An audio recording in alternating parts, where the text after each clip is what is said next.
የእሳት አደጋውን ለመቆጣጠር አብዚያ በለው ነገር የተሻለ ማድረግ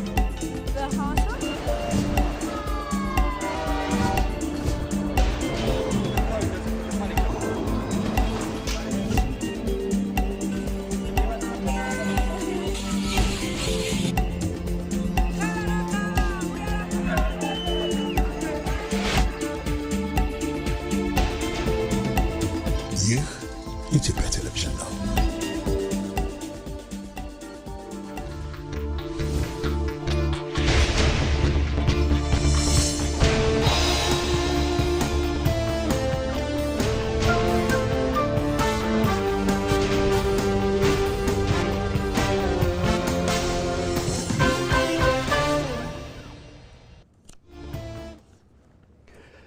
ጠቅላይ ሚኒስትር አብይ አህመድ አረንጓዴ አሻራ መርሃ ግብር የኢትዮጵያ የሉዓላዊነት መረጋገጫ መሆኑን ገለጹ። ጠቅላይ ሚኒስትሩ የዘንድሮውን ሀገር አቀፍ የአረንጓዴ አሻራ መርሃ ግብር በቢሸፍቱ ከተማ ሆራ አርሰዲ ላይ አስጀምረዋል።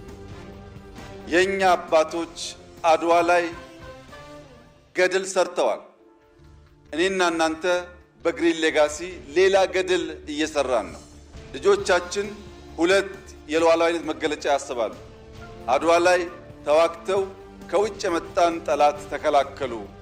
በግሪን ሌጋሲ ዘመን ደግሞ ተባብረው ችግኝ ተክለው የሚሸረሸር ተራራን፣ የሚጓዝ አፈርን፣ የሚነጥፍ ውሃን ተከላከሉ ብሎ ሁለቱንም በእኩል ልጆቻችን ለማውሳት እንዲችሉ ስለሚያስችል በሰራችሁት ስራ ገናም በምንሰራው ስራ እንኳን ደስ ያላችሁ እንኳን ተሳካላችሁ ማለት እወዳለሁ። የዛሬው የኢቲቪ 57 ዜናችን ትኩረቱን በዚሁ በአረንጓዴ አሻራ ጉዳይ ላይ ትኩረት ያደርጋል። ጤና ይስጥልኝ፣ እንደምን አመሻችሁ። የኢትዮጵያ ቴሌቪዥን ነው። ኢቲቪ 57 እንደቀጠለ ነው። ከዜናዎቹ ጋር አንተነህ ደግፌ ነኝ። አብራችን ቆዩ። በመትከል ማንሰራራት የተባለበት ዋነኛው ምክንያት የግሪን ሌጋሲ የመጨረሻው ዓመት በመጀመሪያው ዕቅዳችን መሰረት የሚቀጥለው ክረምት ነው። በሚቀጥለው ክረምት የግሪን ሌጋሲን ሙሉ በሙሉ ካሳካን በኋላ ኢትዮጵያ ለመጀመሪያ ጊዜ ከየትኛውም ሀገር ስንዴ በእርዳታ የማትወስድ መሆኑን ለዓለም እናበስራለን። ለሁሉም ስራዎቻችን መደመር ያለው ፓወር ነው።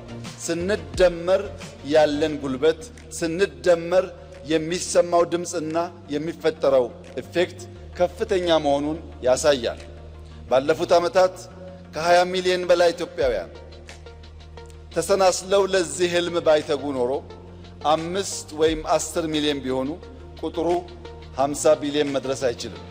50 የደረስነው ቢሊየንስ ኢንቨስት አድርገን ሳይሆን ቢሊየን ቅልቦችን ደምረን ነውና የመደመር ጉልበት በችግኝ ጣቢያዎች ቦታ በሚያዘጋጁ የኤክስቴንሽን ሙያተኞች ቀድመው ቆፍረው መሬት በሚያሰናዱ ኢትዮጵያውያን ከነገ ጀምሮ ባለፉት ዓመታት እንዳደረግነው ሳይታክቱ 30፣ 40፣ 50፣ 100 ችግኝ በመትከል ይህንን ህልም እውን በማድረግ የማይተካ ሚና የተጫወቱ ሰዎች ድምር ውጤት ነው። ዛሬ የምንተክለው ነገ ልጆቻችን ይጠለሉበታል ብለን ነው። ዛሬ የምንተክለው ነገ ልጆቻችን አይሰደዱም ብለን ነው። ዛሬ የምንተክለው ነገ ልጆቻችን አይለምኑም ብለን ነው። ልጆቻችንን በቤት ውስጥ መመገብ በቂ አይደለም። ልጆቻችን ሀገራቸውን ጥለው እንዳይሄዱ ለሀገራችን መሰረት መጣል አለብን። የተከበራችሁ ኢትዮጵያውያን ሆይ እጃችን አፈር ካልነካ፣ ጭቃ ካልነካ፣ ካልደከምን የሚገነባ ሀገር የለም።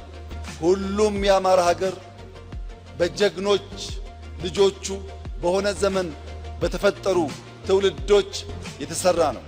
ይህ ትውልድ የኢትዮጵያን እርግማን፣ የኢትዮጵያን የታሪክ ጥፋት፣ የኢትዮጵያን የልመና ታሪክ የሚቀይርና ኮርተው በሀገራቸው የሚኖሩ ራሳቸውን የሚያግዙ ሌሎች የሚተርፉ ልጆች የምንፈጥርና የምናወርስ መሆን አለብን።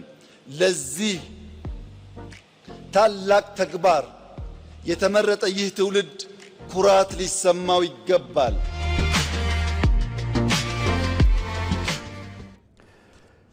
የ2018 አረንጓዴ አሻራ መርሃ ግብር በቢሸፍቱ ሆራ አርሰዲ በይፋ ተጀምሯል። የአረንጓዴ አሻራ መርሃ ግብሩ ባለፉት ዓመታት ምርትና ምርታማነትን ከማሳደግ ጀምሮ እስከ ሚሊዮኖች የስራ ዕድል ፈጠራ ውጤቶችም ተመዝግቦበታል።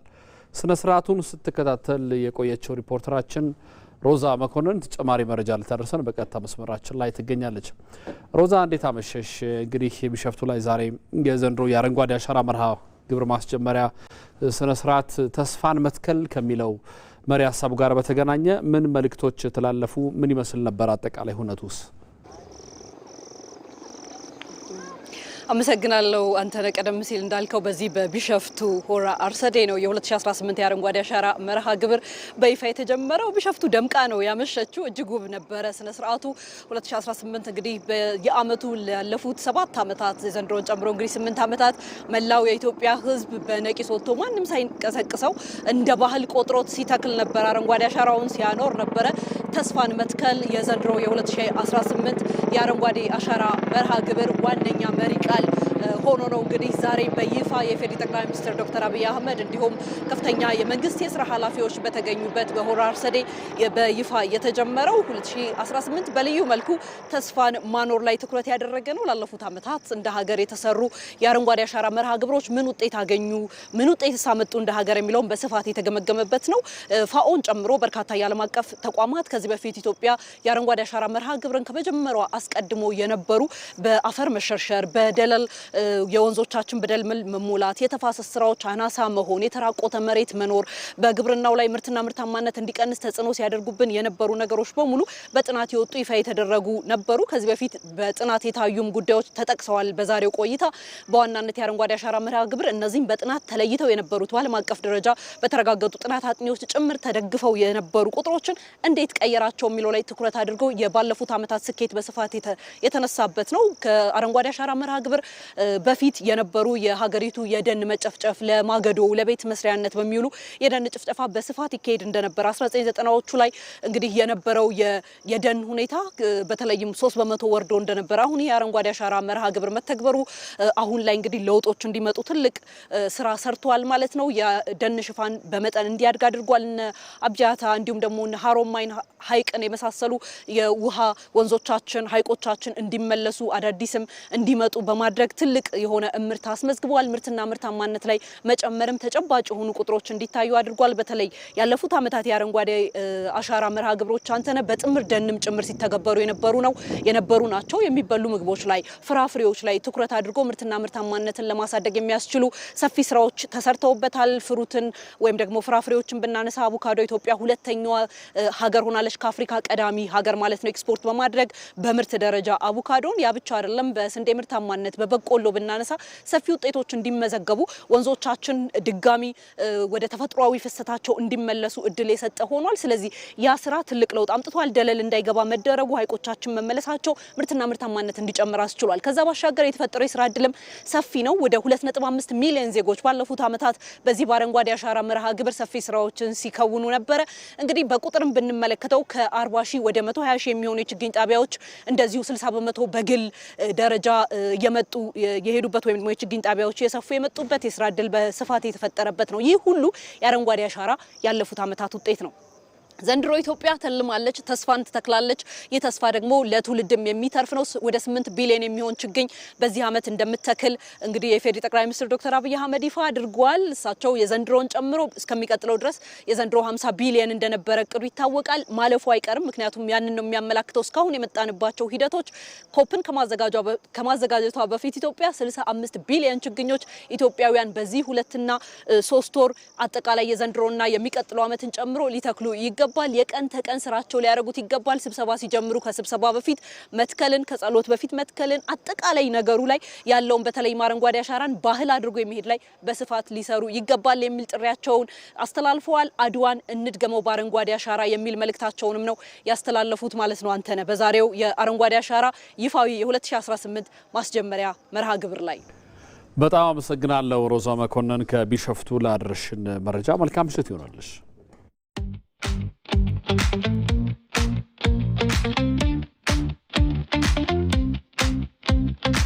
የዚህ ዓመት የግሪን ሌጋሲ የያዝነው ሞቶ የምትተክል ሀገር የሚያጸና ትውልድ የሚል ኃላፊነቱን በአግባቡ የማይወጣ ትውልድ ሀገር ለልጆቹ ዕዳ ያሸጋግራል። እኛ ላይ ዕዳ ወድቋል።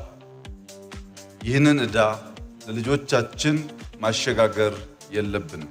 ከባዕድ ልምምድ እስር ለመገላገል የሚያስፈልገው የፓራዳይም ሽፍት የሚያስፈልገው የአመለካከት ለውጥ መተግበር ነው። ክላይሜት ቼንጅ በሰሚት አይቀየርም፣ በስብሰባ አይቀየርም፣ በሱፍ ለባሾች አይቀየርም። ክላይሜት ቼንጅ እጃቸውን ጠቅልለው በሚተክሉ ጀግኖች ብቻ ነው የሚቀየረው። ይህንን ተግባር በመፈጸም ለዓለም ማስተማር ከኛ ይጠበቃል። ኢትዮጵያ እንደ ጨረቃ ነች።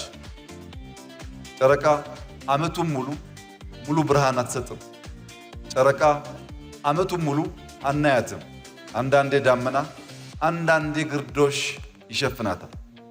ነገር ግን ግርዶሽ ዳመና ይሸፍናታል እንጂ አያጠፋትም። ምድር እስክትሰበሰብ ኢትዮጵያ እንደ ጨረቃ ትኖራለች።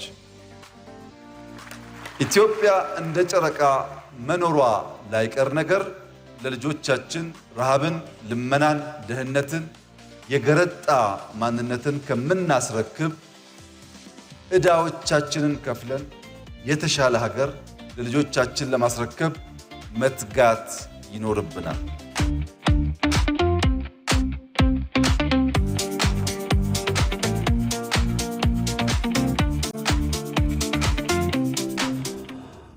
በዚሁ በአረንጓዴ አሻራ ጉዳይ ላይ እንቆያለን። ጭማሪ ማብራሪያ ሊሰጡን በግብርና ሚኒስቴር የተፈጥሮ ሀብት ሚኒስትር ዴኤታ ፕሮፌሰር ኢያሱ ኤልያስን እንግዳችን አድርገን ጋብዘናል። ፕሮፌሰር በጣም አመሰግናለሁ። አመሰግናለሁ።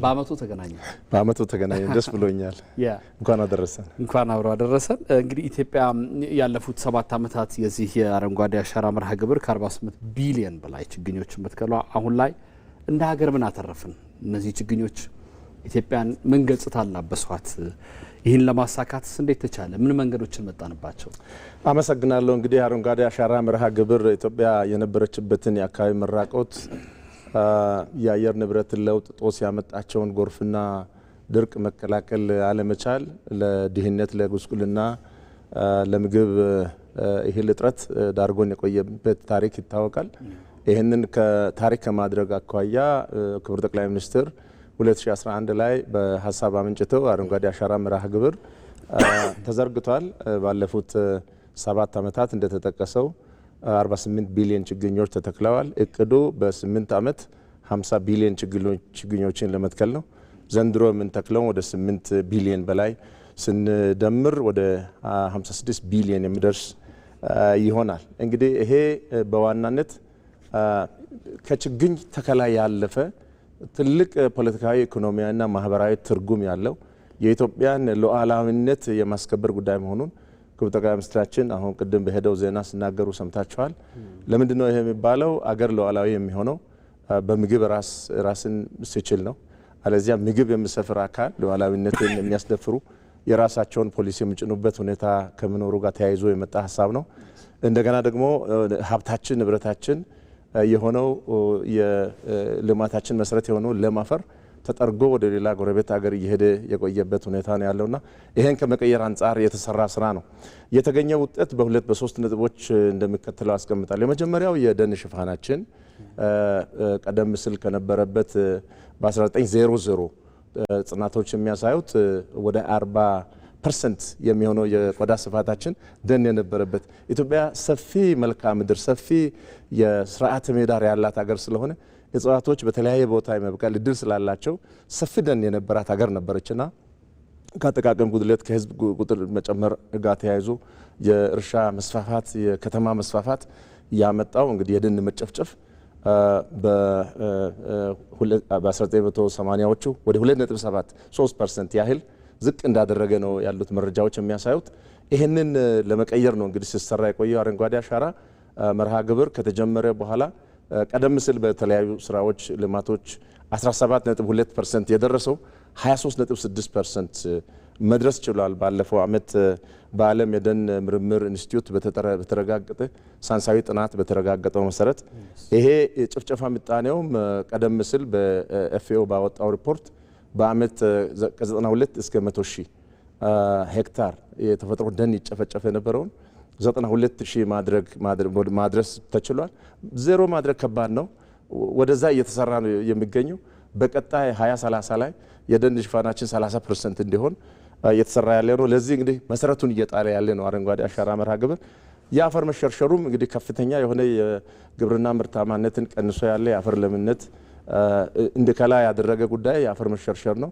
በ130 ቶን በሄክታር የነበረውን 54 ቶን በሄክታር ማውረድ ችለናል። የደለል ምጣኔያችን እስከ 2 ቢሊዮን የሚደርሰውን አሁን ወደ 208 ቢሊዮን አድርሰናል። እጅግ በጣም ትልቅ ነው። አሁንም እየቀነስን የምንሄድ ሆኖ ስራ እንዳለን አሳይቶ ግን 10 እጥፍ የቀነሰንበት ሁኔታ አለ። የአየር ሁኔታ መስተካከል እንዲሁም የአፈር ለምነቱ ከአፈር መሸርሸር መቀነስ ጋር ተያይዞ የአፈር ለምነቱ በመሻሻሉ ምክንያት የሰብል ምርት፣ የእንስሳት ምርታማነት፣ የግብርና ምርታማነት ከተረጅነት ወደ ምርታማነት ለማድረግ የምናደርገው ሽግግር በተግባር ታየበት። ስንዴ ክላሲካል ምሳሌያችን ነው። በሌሎች ሰብሎችም ስንዴ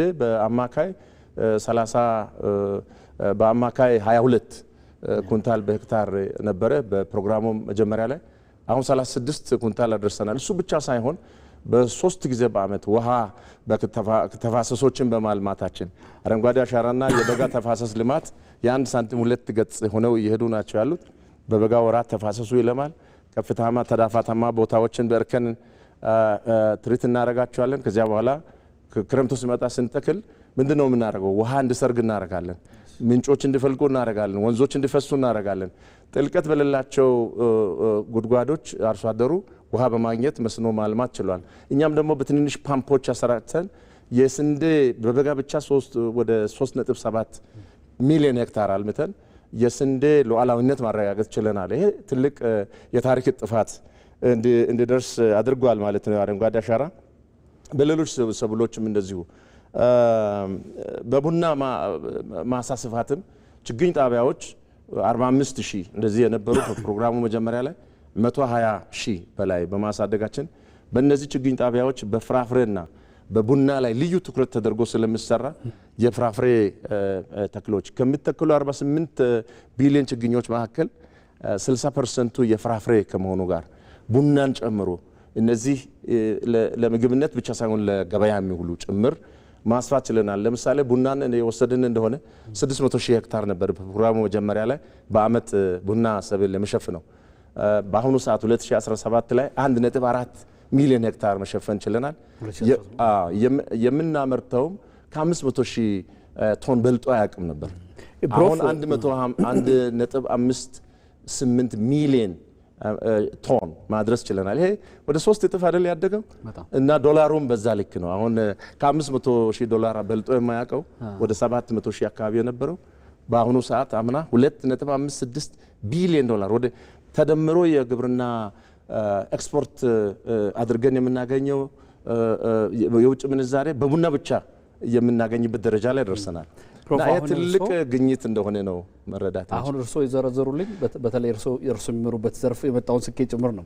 እኔ ደግሞ ወደ ዲፕሎማሲው መስክ ደግሞ ልሰዶት። አንዱ አረንጓዴ አሻራ ያመጣው የዲፕሎማሲ ስኬታችን ማሳያ ነው የሚል ነገር አለ። እሱ ላይም ሀሳብ እንድሰጡኝ ስለፈለኩ ነው። በዲፕሎማሲውም ወዳጅ ሀገራት ጭምር የአየር ንብረት ለውጥ እንደ ዓለም አቀፍ መዋጊያ መንገድ ሆኗል ይላል እና የኢትዮጵያ ምን አይነት ዲፕሎማሲ አቅም ፈጥሮላታል ማለት እንችላለን? ምንድነው ሌሎች ሀገራት ከኢትዮጵያ እየወሰዱት ያለው ተሞክሮ? ለምለሚቷ ኢትዮጵያ ለማኝቱ ኢትዮጵያ ሆና ነው የቆየችው።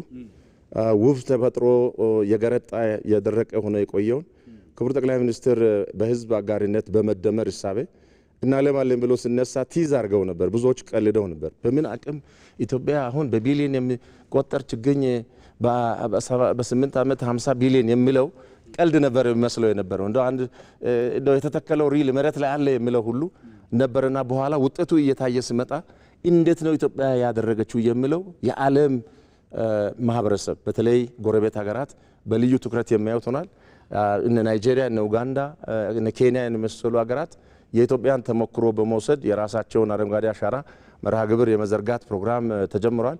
ኢትዮጵያ ደግሞ ለጎረቤት ሀገራት ክንድ የሚሆን ራዕይም ስላላት የመተሳሰር ተያይዞ የማደግ የአየር ንብረት ለውጥን ጦስ በጋራ የመከላከልም ራዕይ ስላላት ለጎረቤት ሀገራት ችግኝ በመስጠት በማሰልጠን ወስደን ችግኞችን በመትከል ጭምር ተያይዘን የምናድግበት ሁኔታ መኖሩ የዓለም ማህበረሰብ በልዩ ትኩረት አይቶ ሽልማቶች ሰጥቷል። ለምሳሌ አሁን በ2022 ክቡር ጠቅላይ ሚኒስትር በስት አፍሪካን ሊደርሺፕ አዋርድ ያገኙት በሳስቴናብል ዴቨሎፕመንት ደግሞ በተለይ በፎረስት ዴቨሎፕመንት ላይ በ80ኛው የኤፍኤኦ ምስረታ በዓል ላይ ለኢትዮጵያ ሀገራችን ሽልማት ተሰጥቷል። ለፎረስት ዴቨሎፕመንት እና ለአየር ንብረት ለውጥ መከላከል ላደረገችው ጥረት እንዲሁም ደግሞ አምና ሁለተኛውን የአፍሪካ የአየር ንብረት ለውጥ ጉባኤ ኢትዮጵያ እንድታስተናግድ እድል ተሰጥቶ ከኮሪደር ልማቱ ጋር ተያይዞ ከወንዞች ዳርቻ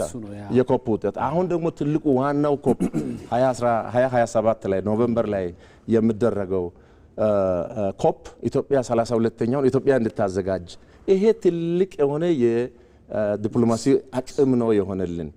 በሳብ ሳሃራን አፍሪካ የመጀመሪያዋ የኮፕ አስተናጋጅ ሀገር የኛ ሀገር ኢትዮጵያ ነች። ከዚህም አልፎ ኢትዮጵያ ተሞክሯን እንድታካፍል ለምሳሌ አሁን ሳውዲ አረቢያን የመሰሉ አገራት ከአረንጓዴ አሻራ እኛ የምንጀምርበት አካባቢ ምድረ በዳውን እናልማ የሚል እቅድ ነበራቸው። ብዙ አልተሳካላቸውም። እስቲ የኢትዮጵያን ተሞክሮ ኢትዮጵያ አባል ባትሆንም ገብታ ታግዘን የሚል ጥያቄዎች እየቀረቡ ናቸው። ደጋግሜ ከዚህ በፊትም ተናግሬያለሁ። the great green wall of Africa የታላቁ የአረንጓዴ ግድግዳ ብለን የምንለው በአውሮፓ ዩኒየን የሳብ ሳሃራ ዴዘርት መስፋፋትን ብዙ አልተሳካም ያ ፕሮግራም። ስለዚህ የኢትዮጵያ ተሞክሮ እዛ ገብቶ መሄድ አለበት የሚለው በህዝብ አጋሪነትና በመንግስት መሪነት ትልቅ ስራን የመስራት አቅም ለአፍሪካ ያስተማረችበት ለዓለም ያስተማረችበት በቢሊዮን የሚቆጠር ችግኝ ያለ ውጭ እርዳታ በህዝብ አቅምና በውስጥ አቅም ብቻ እኛው ዲዛይን አድርገን ህዝባችንን ሞቢላይዝ አድርገን ያሳካ ነው። ኢትዮጵያ ትልቅ ስኬት አድርጋለችና ይሄ የዓለም ማህበረሰብ አሁን ማድነቅ የጀመረበት ትኩረት የሚሰጥበት ልምድ እየተቀመረ ያለበት ነውና ትልቅ ስኬት ተደርጎ ይወሰዳል። ስለዚህ አሁን ኮፕን እናስተናግዳለን።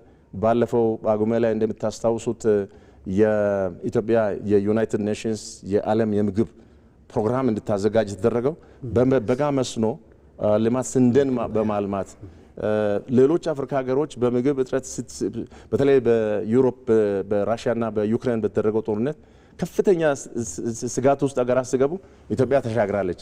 ያ ተሞክሮም ጭምር ነውና ትልቅ የዲፕሎማሲ ውጤት ሆኖ አረንጓዴ ዲፕሎማሲ ማለት የተቻለበት ይመስለኛል። አዎ አረንጓዴ ዲፕሎማሲ እሱን ብለን መውሰድ እንችላለን። በጣም ነው የምናመሰግነው። እንግዲህ ጠቅላይ ሚኒስትር ዶክተር አብይ አህመድ ዛሬ ቢሾፍቱ ላይ አስጀምረዋል። ከዚህ በኋላ ሁሉም ጠንከር ብሎ ችግኙን እየተከለ ኢትዮጵያን አረንጓዴ ማልበስ ነው። ፕሮፌሰር ኢያሱ ኤልያስ የግብርና ሚኒስቴር ሚኒስትር ዴኤታ በምሽት ጊዜዎትን ሰውተው እዚህ ድረስ ተገኝተው ለሰጡ ማብራሪያ በጣም አመሰግናለሁ። መልካም ምሽት። እኔም አመሰግናለሁ። እግዚአብሔር ይስጥልኝ። እሺ ሰር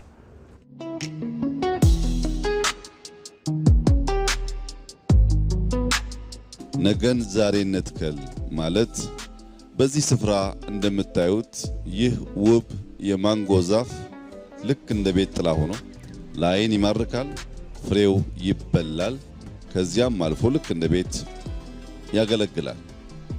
ይህንን ምርጥ ቦታ ያየነው አርቀው በሚያዩ የሆኑ ኢትዮጵያውያን ነው። ትናንት የተከሉ ዛሬ ለኛ ውብ መሰብሰቢያ ቦታ ይተውልን። እኛም ለሚቀጥለው ትውልድ የሚተው መልካም ነገር ማኖር ካለብን አንደኛውና ቀላሉ ነገር ነገን ዛሬ መትከል ነው። ያደላቸው የበረቱ ሀገራት ለልጆቻቸው መሰረተ ልማት ሰርተው ብር በባንክ አስቀምጠው ቅሪት አኑረው ወረት አኑረው ለልጆቻችን ለሚቀጥለው ትውልድ ይሁን ይላሉ። እኛ ኢትዮጵያውያን ቢያንስ ለልጆቻችን ባንክ የምናስቀምጠው እንኳ ገንዘብ ማቆየት ባንችል ለልጆቻችን በየመስኩ በየተራራው የምናኖረው ዛፍ ቢኖር ይህ ዛፍ ምግብ ይሆናል። ይህ ዛፍ መድኃኒት ይሆናል።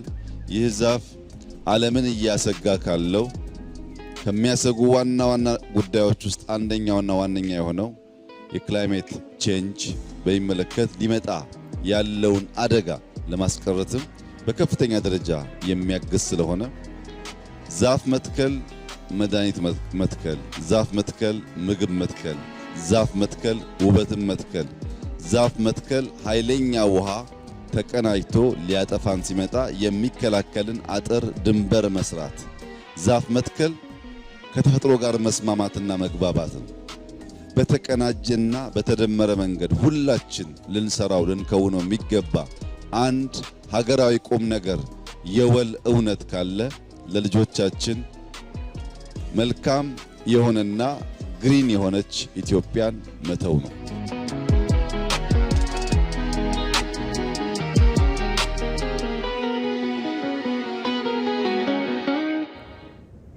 ከኢትዮጵያ ቴሌቪዥን ኢቲቪ 57 ይቀጥላል። እየተከታተላችሁን ስለሆነ እናመሰግናለን።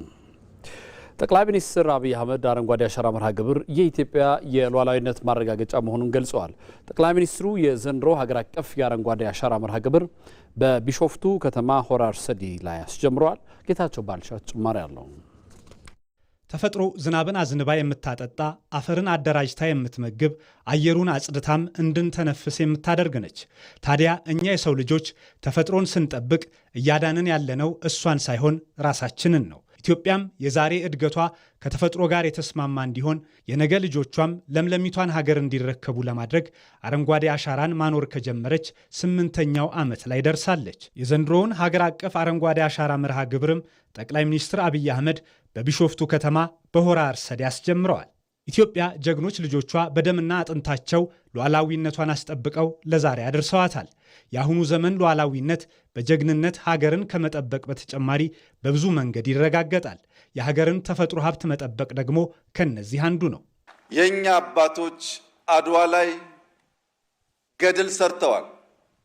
እኔና እናንተ በግሪን ሌጋሲ ሌላ ገድል እየሰራን ነው። ልጆቻችን ሁለት የሉዓላዊነት መገለጫ ያስባሉ። አድዋ ላይ ተዋግተው ከውጭ የመጣን ጠላት ተከላከሉ።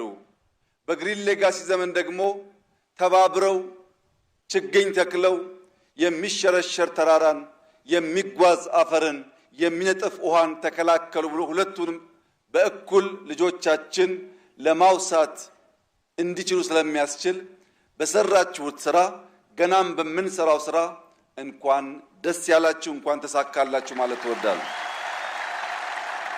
ኢትዮጵያ በአየር ንብረት መዛባትና በበረሃማነት ስጋት የተጋረጠባትን ፈተና በዘላቂነት ለመቀልበስ እያከናወነች ያለው አረንጓዴ አሻራ መርሃ ግብር አረንጓዴ ጸጋዋን በመመለስ የዘላቂ ልማት ዋስትና እየሆነ መጥቷል። ባለፉት 7 ዓመታት የተገኘውን ውጤት ለማጽናትም መላ ኢትዮጵያውያን ዘንድሮም አሻራቸውን ለማኖር ዝግጁ ናቸው። የዘንድሮው አረንጓዴ አሻራ መርሃ ግብር መሪ ቃልም ተስፋን መትከል ነው።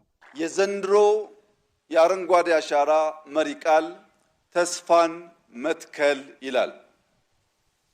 ተስፋን መትከል የነገን ብሩህ ታሪክ ዛሬ መጻፍ ነው። ተስፋን መትከል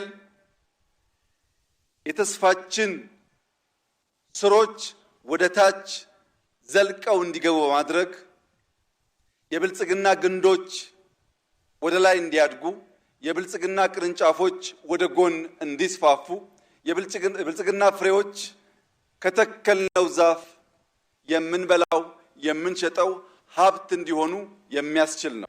ዛሬ የምንተክለው እያንዳንዱ ችግኝም ነገን ብሩህ የማድረግ አቅም አለው። ተስፋ አረንጓዴ ውርስ ነው።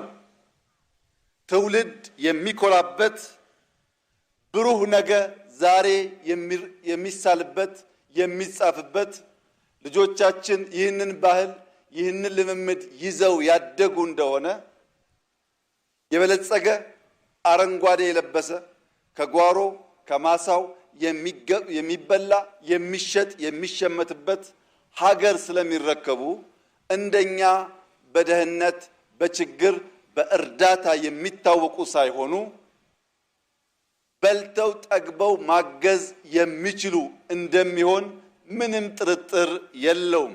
የአረንጓዴ አሻራ እንቅስቃሴያችን በጀመርነው መንገድ ተቀናጅተን ተደምረን በአንድ ልቦና መስራት መትከል እስካስቀጠል ድረስ ኢትዮጵያ የተረጂነት ታሪኳ ያ ክፉ ታሪክ እጥፋት ላይ ቆመን የእርዳታ የማገዝ ታሪኳ በኔናና በእናንተ ዘመን እንደሚጀመር ምንም ጥርጣሬ የለኝም። ኢትዮጵያ በሀገራዊ ለውጡ ዓመታት አንዳንዶች አትችይም ቢሏትም በጽናትና በጠንካራ ስራ ችላ አሳይታ አሳፍራ መልሳቸዋለች። አረንጓዴ አሻራ የ7 ዓመታት ስኬትም ይህንኑ የሚመሰክር ሲሆን በቢሾፍቱ ከተማ እየተገነባ የሚገኘው ግዙፍ ኤርፖርትም እንደምታሳካው እርግጠኛ ሆና የጀመረችው ነው። ብዙ ስራ፣ ብዙ ፕሮጀክት በተለያየ ሀገር ያየን ቢሆንም እኔና ጓደኞቼ ዛሬ የተግባባ ነው እስከዚህ ባለው እድሜያችን በቢሾፍቱ ኤርፖርት ደረጃ ማሽን የሚንቀሳቀስበት ከፍተኛ ሰው የሚንቀሳቀስበት ስራ አይቼ አላቅም፣ አይተውም አያውቁም። እናንተም አይታችሁ አታውቁም። ቅርብ ስላለ በዋዛ ፈዛዛ ማለፍ የለበትም። ማየት አለባችሁ፣ መስራት አለባችሁ፣ ማገዝ አለባችሁ፣ መጠበቅ አለባችሁ። አይችሉም ብለውን ነበር በአረንጓዴ አሻራ ችለን ዓለም ተደሟል። በኤርፖርት አትችሉም ብለዋል፣ ችለን እናሳርፋቸዋለን። አረንጓዴ አሻራ የተፈጥሮ ሚዛንን ከማስጠበቅ ባለፈ የግብርና ምርታማነትን የሚያሳድግ የሥራ ዕድል የሚፈጥርና የቱሪዝምና ሌሎች የኢኮኖሚ ዘርፎችንም እየደገፈ ይገኛል። ኢትዮጵያ ባለፉት ዓመታት 48 ቢሊዮን በላይ ችግኞችን አሳክታለች። ዘንድሮና መጪውን ዓመት ጨምሮ ይህንን ቁጥር ወደ 65 ቢሊዮን ለማሳደግም ግብ አስቀምጣለች። ይህ ስኬቷም ኢትዮጵያን የኮፕ 32 ዓለም አቀፍ ጉባኤን እንድታስተናግድ አስመርጧታል። ባለፉት ዓመታት 48 ቢሊዮን ችግኞች ተተክለዋል። በዚህ ዓመትና በሚቀጥለው ዓመት የምንተክለው ተደምሮ 65 ቢሊዮን ለመድረስ እቅዳለን። ባለፉት ዓመታት ተክለን ቅድም ያየናቸውን የአፍሪካ ክላይሜት ወደ ኢትዮጵያ ማምጣት ተችሏል። ኮፕ ሰብሳራ ላይ ሲዘጋጅ ኢትዮጵያ የመጀመሪያው ነው። በሚቀጥለው ዓመት በ2027 በፈረንጆች ኖቬምበር ዲሴምበር አካባቢ በኢትዮጵያ ውስጥ ከ70 እስከ 80 ሺህ የሚጠበቁ የዓለም እንግዶች ይመጣሉ። ያኔ ሙሽራዋ ቢሾፍቱ በሺህ የሚቆጠሩ እንግዶች ትቀበላለች።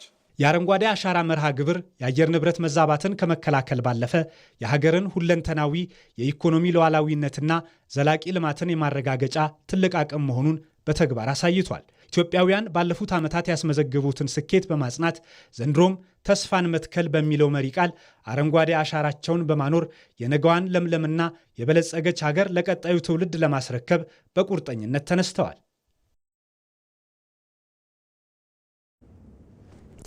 ሀገራዊ የአረንጓዴ አሻራ ስራውን አሁን ላይ ባህል ወደ መሆን ተሸጋግሯል። እስካሁን በተካሄደው መርሃ ግብር በርካታ ፋይዳዎችን ማግኘትም ተችሏል። የግብርና ሚኒስትሩ አዲሱ አረጋ ባለፉት 7 ዓመታት ከ48 ቢሊዮን በላይ ችግኞች እንደተተከሉና 11.2 ሚሊዮን ሄክታር መሬት በደን መሸፈኑንም አንስተዋል።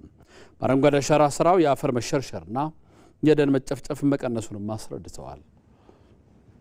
መሬት ላይ ከኢትዮጵያ ከፍታማ አካባቢዎች በሄክታር እስከ 300 ቶን አፈር ታጥቦ ይሄድ ነበረ፣ ከአረንጓዴ አሻራ መጀመር በፊት ማለት ነው። አሁናዊ ያለው ጥናት ግን የሚያሳየው ወደ 90 ቶን በሄክታር ዝቅ ብሏል። በጣም በብዙ እጥፍ ቀንሷል ማለት ነው። ከእርሻ መሬት እስከ 130 ቶን በሄክታር ታጥቦ ይሄድ ነበረ፣ ከአረንጓዴ አሻራ እንቅስቃሴ በኋላ ወደ 54 ቶን በሄክታር ዝቅ ብሏል።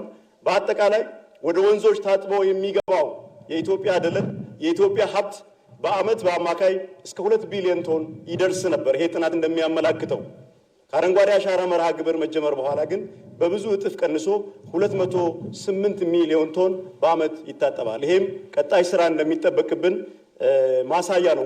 አረማያ አሁን ሞልቶ አሳ የሚጠመድበት፣ ሰዎች የሚዝናኑበት የሞቶ መነሳት ምልክት ሆኖ 1977 እንኳን ከነበረበት በበለጠ ከፍታ ከነሙሉ ግርማ ሞገሱ ተመልሷል ማለት ነው። ጠቅላይ ሚኒስትር አብይ አህመድ ሀሳብ አመንጭነትና አነሳሽነት በተጀመረው አረንጓዴ አሻራ ስራ የውሃማ አካላት ማንሰራራት እንደጀመሩና ምርታማነት እያደገ መምጣቱን የግብርና ሚኒስትሩ አዲሱ አረጋ ተናግረዋል። የአረንጓዴ አሻራ መርሃ ግብር ከመጀመሩ በፊት አማካይ የስንዴ ምርታማነታችን በሄክታር 22 ኩንታል ነው የነበረው። በ2017 36 ኩንታል በሄክታር ደርሰናል። በቆሎ በተጠቀሰው ዓመተ ምህረት 30 ኩንታል ነበርን። አሁን 46 በሄክታር ደርሰናል። በክቡር ጠቅላይ ሚኒስትራችን አመራር ሰጪነት የስንዴ ኢኒሼቲቭን በማስጀመር በአጠቃላይ እናለማ የነበረው የስንዴ መሬት 3.7 ሚሊዮን ሄክታር የደረሰበትና አምና 280 ሚሊዮን ኩንታል ማምረት የቻልንበት የአቮካዶ ምርት የአረንጓዴ አሻራ ከተጀመረ በኋላ በደንብ በሀገራችን መስፋፋት የጀመረ የፍራፍሬ አይነት ነው። በዚህ ሂደትም ከአፍሪካ ሁለተኛ ትልቁ አላኪ ሀገር መሆን ችለናል። ኢትዮጵያን ባለፉት 7 ዓመታት የተራቆቱ አካባቢዎችን በተፈጥሮ ለማከም ባደረጉት ርብርብ ከ48 ቢሊዮን በላይ ችግኞች ተክለዋል። ይህም የዓለም ተግዳሮት ለሆነው የአየር ንብረት ለውጥ የተሰጠ ቀጥተኛ ምላሽ በመሆኑ ዓለም አቀፍ እውቅናን አስገኝቷል። ለመሆኑ ያለፉት በ7 ዙር የተካሄዱ የአረንጓዴ አሻራ ንቅናቄዎች እንደ ሀገር ምን አተረፍንባቸው? ወደ የትስ ያደርሱናል ለሚሉ ጥያቄዎች የሮዛ መኮንን ጥንቅር ምላሽ አለው። ሀገር ማለት የትናንት ታሪክ፣ የዛሬ ጥረትና የነገ ተስፋ ድምር ውጤት ናት። ዛሬ የምናሳርፈው እያንዳንዱ የአረንጓዴ አሻራ ለነገው ትውልድ የምናወርሰው የእድገትና የሰላም ተስፋ ነው። ያለፈውን የመራቆት ጠባሳ ሽራ በጥቂት ዓመታት ውስጥ ብቻ ከ48 ቢሊዮን በላይ አረንጓዴ አሻራዎችን ያኖረችው ሀገራችን ተስፋን እንትከል በሚል ሀገራዊ ስሜት ከ50 ቢሊዮን ችግኞች በላይ በመሻገር በዓለም ላይ አዲስ የታሪክ ገጽ ልትከፍት ነው። በጠቅላይ ሚኒስትር አብይ አህመድ አነሳሽነት የተጀመረውና በመደመር ፍልስፍና የተቃኘው ይህ ታላቅ ብሔራዊ መርሃ ግብር በተጨባጭ ምን ደረጃ ላይ ደርሷል?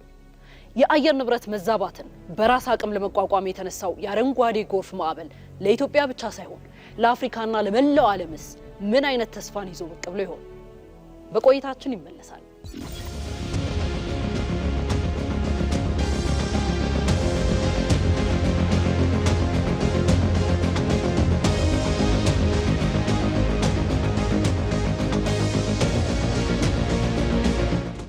ኢትዮጵያ በታሪኳ ካጋጠሟት አስከፊ ፈተናዎች መካከል አንዱና ዋነኛው የአካባቢ መራቆትና የደን መመንጠር መሆኑ ግልጽ ነው። ባለፉት ዓመታት የሀገራችን የደን ሽፋን ያሽቆለቆለ ሄዶ ወደ 3% ዝቅ ብሎ እንደነበር መረጃዎች ያመላክታሉ። ይህ አስከፊ ታሪካዊ እውነታ በሀገራችን ላይ ከፍተኛ የብዝሃ ሕይወት መጥፋት፣ የአፈር መሸርሸርና የማያቋርጥ የድርቅና የጎርፍ አደጋዎችን አስከትሎም አልፏል። ነገር ግን ይህንን ገጽታ ለመቀልበስና አዲስ ተስፋ ለመዝራት በ2011 ዓ.ም በጠቅላይ ሚኒስትር አብይ አህመድ መሪነት ይፋ የተደረገው የአረንጓዴ አሻራ ንቅናቄ በአጭር ጊዜ ውስጥ አዲስ ሀገራዊ እይታ መፍጠር ችሏል። የኢትዮጵያ መንግስት በአረንጓዴ አሻራ መርሃ ግብር ላይ የወሰደው ቁርጠኝነት የሚመነጨው ከጠቅላይ ሚኒስትሩ የመደመር እሳቤ ነው። ይህ እሳቤ በአረንጓዴ አሻራ በተግባር ሲተረጎም አካባቢን፣ ኢኮኖሚንና ብሔራዊ ማንነትን በማዋሃድ አዲስ አይነት ስነ ምህዳራዊ የመንግስት አስተዳደር እንዲፈጠር አድርጓል። ንቅናቄው በተለምዶ ከለጋሽ ሀገሮች ፈቃድና ድጋፍ ጋር እየያዙ የነበሩ የአካባቢ ጥበቃ ፕሮጀክቶችን ወደ ሉዓላዊ ሀገራዊ ንቅናቄ በመቀየር የኢትዮጵያን ራስን የመቻል አቅም በተግባር አመላክቷል። ይህ እርምጃ ከታላላቅ ሀገራዊ ሜጋ ፕሮጀክቶቻችን ጋር ቀጥተኛ ቁርኝትም አለው። የችግኝ ተከላ ተግባራችን ስለ ዛፎች ብቻ ሳይሆን ለወደፊቱ ትውልድ ጥላና ተስፋን ስለመፍጠር ነው። ይህ የጠቅላይ ሚኒስትር አብይ አህመድ መርህ ዛሬ የምንተክለው ተስፋ እንደ ታላቁ የኢትዮጵያ ህዳሴ ግድብ ያሉ የዘመናችንን ሜጋ ፕሮጀክቶች ከደለል የሚታደግና በግብርናው ዘርፍ የምግብ ሉዓላዊነትን የሚያረጋግጥ በኢንዱስትሪው ለሚፈጠሩ የግብርና ማቀነባበሪያዎች ጥሬ ዕቃ የሚያቀርብ እንዲሁም በአጠቃላይ በኢኮኖሚው በልማትና በማህበራዊ ስነ ልቦና ላይ ጠንካራ መሰረት የሚጥል ሁለንተናዊ የብልጽግና ጉዞ ነው። ይህን ንቅናቄ በተጨባጭ አሃዝ አስደግፈን ስንመለከተው የአረንጓዴ አሻራ መርሃ ግብር ከተጀመረበት ጊዜ አንስቶ የተመዘገቡ መረጃዎች የንቅናቄውን ታላቅነት በግልጽ ያሳያሉ። እስኪ ይህንን የዓመታት የተተከሉ ችግኞች ጉዞ በዝርዝር እንመልከት። በ2011 የንቅናቄው ጅማሮ ከተቀመጠው 4 ቢሊዮን ግብ በላይ የተሳካበት፣ በ2012 በኮቪድ-19 ወረርሽኝ ፈተና ውስጥም የንቅናቄው ቀጣይነት የተረጋገጠበት፣ በ2013 የማህበረሰብ ተሳትፎንና ሀገራዊ አንድነትን ያጠናከረ ተከላ የተከናወነበት፣ በ2014 የምዕራፍ 1 ማጠቃለያ ከ25 ቢሊዮን በላይ ችግኞች የተተከሉበት እንዲሁም በ2015 ምዕራፍ 2 ጅማሮ ትኩረት በኢኮኖሚያዊና በግብርና እንዲሁም የፍራፍሬ ችግኞች ላይ የነበረበትን እናስታውሳለን። በ2016 የካርታ ስራና የጥራት ክትትል የተጀመረበት፣ በ2017 ደግሞ በአንድ ጀንበር 714 ሚሊዮን ችግኞች ተተክለው ክብረ ወሰን የተሰበረበት ነበር። ከዚህም ባሻገር መርሃ ግብሩ ያመጣቸው ኢኮኖሚያዊና ማህበራዊ ተጽዕኖች እጅግ አስደናቂ ናቸው። የደን ሽፋናችንን ከ17 በመቶ ወደ 23.6 በመቶ ከፍ እንዲል አድርጓል። ይህንንም በ2022 ዓ.ም ወደ 30 በመቶ ለማድረስ ታቅዷል። የችግኞችን የመጽደቅ ምጣኔ በአማካኝ 84 በመቶ ደርሷል። በኢኮኖሚ ዘርፍ ደግሞ ከ767 ሺህ በላይ አዳዲስ ስራዎች ሲፈጠሩ የአፈር መሸርሸር በአመት 1.9 ቢሊዮን ቶን ወደ 208 ሚሊዮን ቶን በከፍተኛ ሁኔታ ማውረድ ተችሏል። ኢትዮጵያ በዚህ ጥረቷ 297 ሚሊዮን ቶን የካርበን ልቀትን ማስቀረትም ችላለች። ይህ በዓለም አቀፍ ደረጃ ለኢትዮጵያ ታላቅ ዲፕሎማሲያዊ ክብርን አምጥቷል። የተባበሩት መንግስታት የምግብና የግብርና ድርጅት ፋኦ የሰጠው የዘላቂ የደን ልማት ሽልማት እንዲሁም የአፍሪካ ህብረት አረንጓዴ አሻራን እንደ አህጉራዊ ሞዴል መውሰዱ የዚህ ማሳያ ናቸው። በአጠቃላይ ዛሬ ተስፋን እንትከል በሚል መሪ ቃል ከ50 ቢሊዮን ታሪካዊ ምዕራፍ በላይ ለመሻገር የተጀመረው አዲሱ የችግኝ ተከላ ንቅናቄ ኢትዮጵያ በአየር ንብረት ለውጥ ዙሪያ ያላትን የመቋቋም አቅም ብቻ ሳይሆን ሁለንተናዊ ሀገራዊ እድገቷን ለማረጋገጥ የጣለችው የማይናወጥ መሰረት ነው። ይህንን ታላቅ ንቅናቄ ይበልጥ ስኬታማና ዘላቂ ለማድረግ መንግስት የሚከተሉትን 4 ስትራቴጂካዊ እርምጃዎችን አጠናክሮ እየወሰደ ይገኛል። የመጀመሪያው የተተከሉ ችግኞችን ህልውና ለማረጋገጥ የዲጂታል ክትትል ቴክኖሎጂዎችን አጠቃቀም በስፋት መተግበር ነው። ሁለተኛው ከሚመረቱ ፍራፍሬዎችና የኢኮኖሚ ሰብሎች ከፍተኛ የውጭ ምንዛሪ ለማግኘት የአግሮ ፕሮሰሲንግ ትስስር ማጠናከር ነው። ሶስተኛው ሀገራችን በምታስቀረው በሚሊዮን የሚቆጠር ቶን የካርበን ልቀት ወደ ዓለም አቀፍ የካርበን ገበያ ገብታ ተገቢውን ክፍያ እንድታገኝ የህግና የፖሊሲ አሰራሮችን መዘርጋት ነው። አራተኛው የማህበረሰብ ባለቤትነትን በማጠናከር የተተከሉ ደኖች ህጋዊ ከለላ እንዲያገኙ ማድረግ ነው። ኢትዮጵያ ዛሬ ችግኝ ብቻ እያጸደቀች አይደለም፣ ይልቁንም ለነገው ትውልድ የምታወርሰውን ጽኑ የኢኮኖሚ የሰላምና የብልጽግና ተስፋን እየተከለች ነው።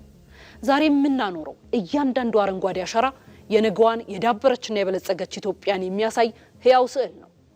ተስፋን እንትከል ሲባል መሬት ላይ ችግኝ ማጽደቃችን ብቻ ሳይሆን በልጆቻችንና በቀጣዩ ትውልድ አእምሮ ውስጥ የሀገር ፍቅርን፣ አብሮነትንና የማይበገር ጥንካሬን መዝራታችን ነው። የትላንት ታሪካችን የቱንም ያህል በፈተናዎች የተሞላ ቢሆንም ዛሬ በእጆቻችን የምንተክለው ተስፋ ለነገው ትውልድ የማያልፍ ጥላ፣ የማይነጥፍ የኢኮኖሚ በረከትና ቀና ብሎ የሚኮራባት ቅርስ ሆኖ ይጸድቃል። ስለዚህ በነቂስ ወጥተን ተስፋችንን እንትከል። የነገዋን ብሩህ ኢትዮጵያ ዛሬ በጋራ እንገንባ።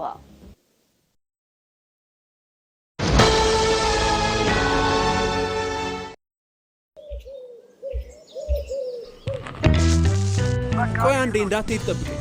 የሲቪ ቪዛ ካርድ አዝዤ መምጣት ብቻ ነው።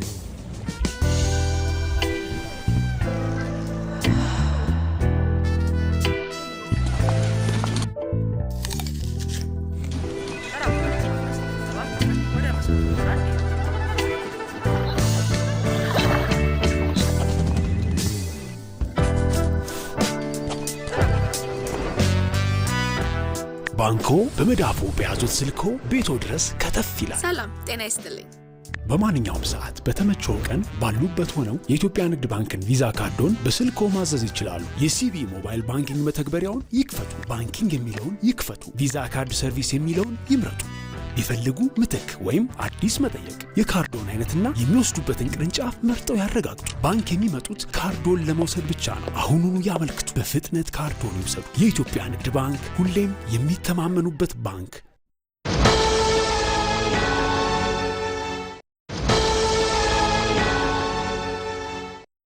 ተመልካቾቻችን ከጧት ጀምሮ ሲያስቡበት እንደቆየው ተሳክቶለት ከቢሮ ሾልኮ ቢወጣ ይመስላል። የሁሉም ተመልካችና ደጋፊ ጥያቄ ነው። አዎ እያታለለ ነው የሚወጣ ይመስላል። እያታለለ ነው አይደለም።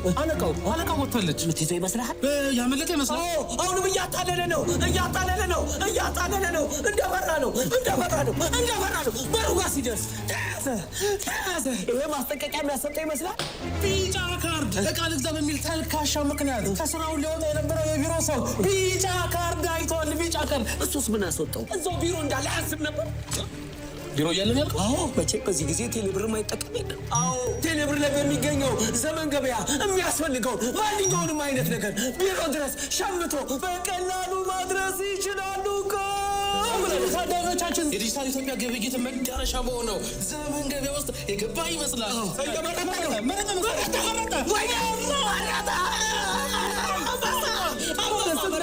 ይሄንን ቀሚስ ባይገዛ ኖሮ አልቆለት ነበር። የቅድሙ ማስጠንቀቂያ ትምህርት የሆነ ይመስለኛል። ደረሰ ተመልካቾቻችን፣ ቀሚሱ ቢሮ ደረሰ። ከተባለ ምን አይነት ብቃት፣ ምን አይነት ቴክኖሎጂ! ወይኔ ዘመን ገበያ ከጉዳ ወጣ።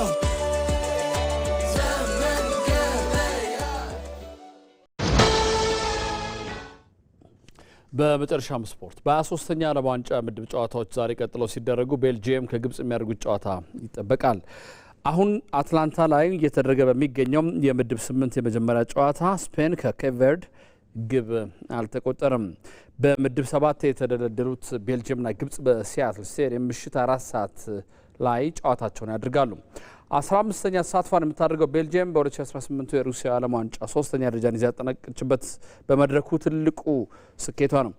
ቤልጂየምና ግብጽ በዓለም ዋንጫ የመጀመሪያ የእርስ በርስ ግንኙነታቸው ዛሬ ምሽት የሚያደርጉ ሲሆን በወዳጅነት ጨዋታ ግን 4 ጊዜ መጫወት እድል አግኝተዋል። ግብጽ 3ቱን ስታሸንፍ ቤልጂየም 1 ጊዜ ብቻ እድል ቀንቷታል። በዚህ ምድብ በሚደረግ ሌላ ጨዋታ ኢራን ከኒውዚላንድ ሌሊት 10 ሰዓት ይጫወታሉ። ከምድባቸው አልፈው የማያውቁት ኢራንና ኒውዚላንድ በማያሚ ስቴዲየም የሚያደርጉት ጨዋታ የዕለቱ የመጨረሻ መርሃ ግብር ነው። ከኢትዮጵያ ቴሌቪዥን ኢቲቪ 57 አብቅቷል። ስለተከታተላችሁ እናመሰግናለን። አንተነህ ደግፌ ነኝ። ሰላም ደሩ።